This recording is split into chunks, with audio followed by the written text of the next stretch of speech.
Trustful Surrender to Divine Providence, Selected Lines, Part 2 of 2. It is then a truth of our faith that God is responsible for all the happenings we complain of in the world.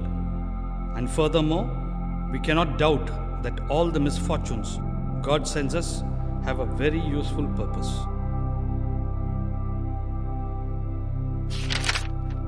So what are we worried about? God is looking after us, and yet we are full of anxiety. We trust ourselves to a doctor because we suppose he knows his business. Yet we are unwilling to treat God in the same way.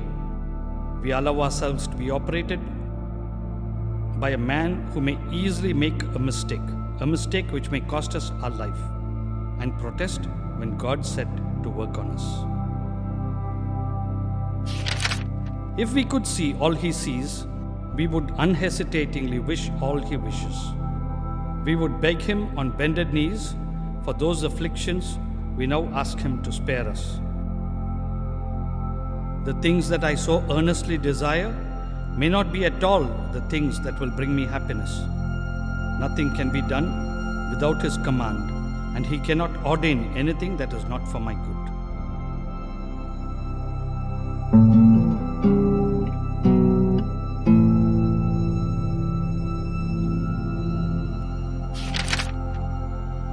He who loves you and has emphatically declared that whoever touches you touches the apple of his eye, nevertheless allows you to be stricken, though he could easily prevent it. Do you hesitate to believe that this passing trial is necessary for the health of your soul? A God who has so suffered to prevent us from suffering would not make us suffer today to give himself cruel and pointless pleasure. Isn't it true that ever since you have been trying to lead a good Christian life, there has been something you have been unwilling to surrender to God? Some worldly ambition, some pride in your attainments, some indulgence of the body, some blameworthy habit, some company that is the occasion of sin for you. It was only this final step that prevented you from attaining the perfect freedom of the love of God.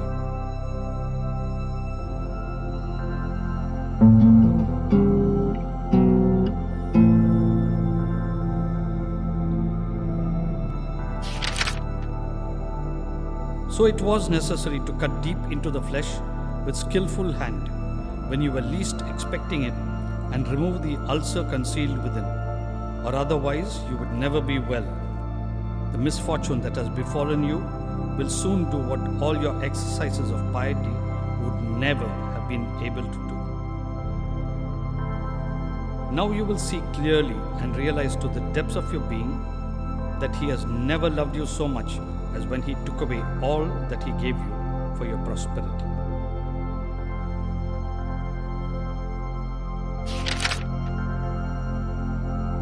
Generally speaking, one day of adversity can be of more profit to us for our eternal salvation than years of untroubled living.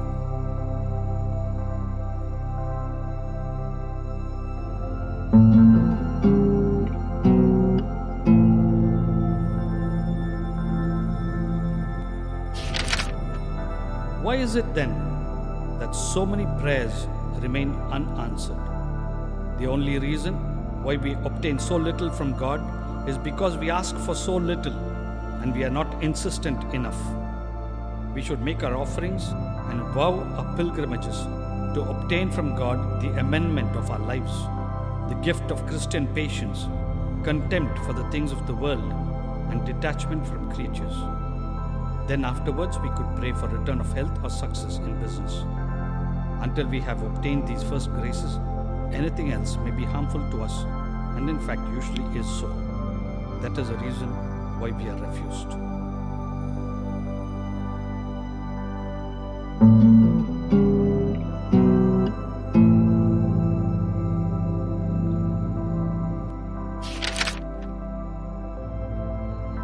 As long as we are content with little, we run the risk of obtaining nothing. If you want all your prayers to be answered without fail, and oblige God to meet all your wishes, The first thing is never to stop praying. In fact, it took Saint Monica 16 years to obtain the conversion of Augustine. But the conversion was entire and far beyond what she had prayed for.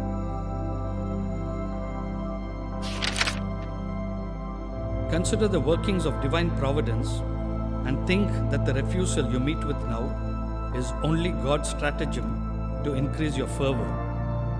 Do not lose courage. Do not give him a moment's rest. Make importunity your watchword and let persistence be a miracle in you.